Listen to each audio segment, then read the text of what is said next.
Here are 3 ways to win the game of life as a youth. Yes, I know, gusto nating ipanalo ang laro ng buhay. Pero bago natin pag-usapan yan, pag-usapan muna natin yung reality. Kasi some of you are down because of certain pressures in life. Pressure to succeed early, pressure to look good, pressure to have your life figured out by 20.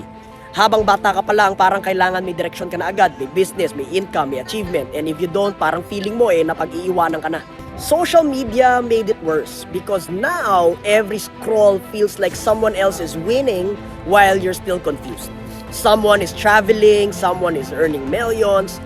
May mga tao na nakapag-build na ng kumpanya and here you are just trying to survive another week mentally or maybe emotionally. But let me tell you something that I hope you never forget. You are not behind. Life is not a race. The goal of youth is not to impress everybody early. Alam mo, ang goal talaga para mag-build ng buhay is for you not to regret life ever. So, ano nga ba yung 3 bagay na pwede mong gawin para maipanalo ang buhay? Number 1, know who you are before the world tells you who you need to be. The world will always try to define you. Your grades, your followers, your mistakes, your achievements. But if you don't know who you are, you'll spend your whole life chasing validation from people who are also lost.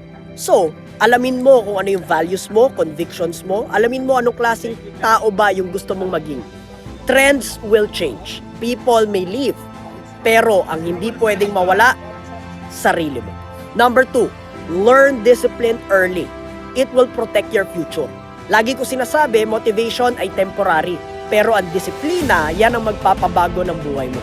The way you study, the way your habits are, the way you handle emotions, the way you treat people, the way you show up, even when nobody is watching. Learn how to become responsible as early as now.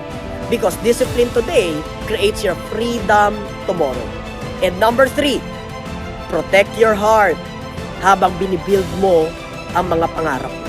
Yes, chase your dreams, build your future, but don't lose yourself in the process.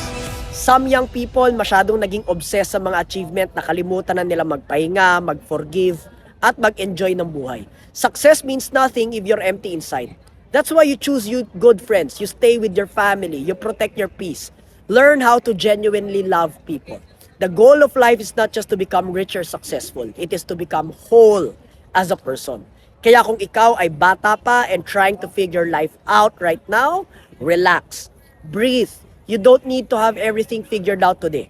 Just focus on knowing who you are, building your discipline, and protecting your heart. Because trust me, if you build your life with wisdom while you're young, your future self will thank you for it.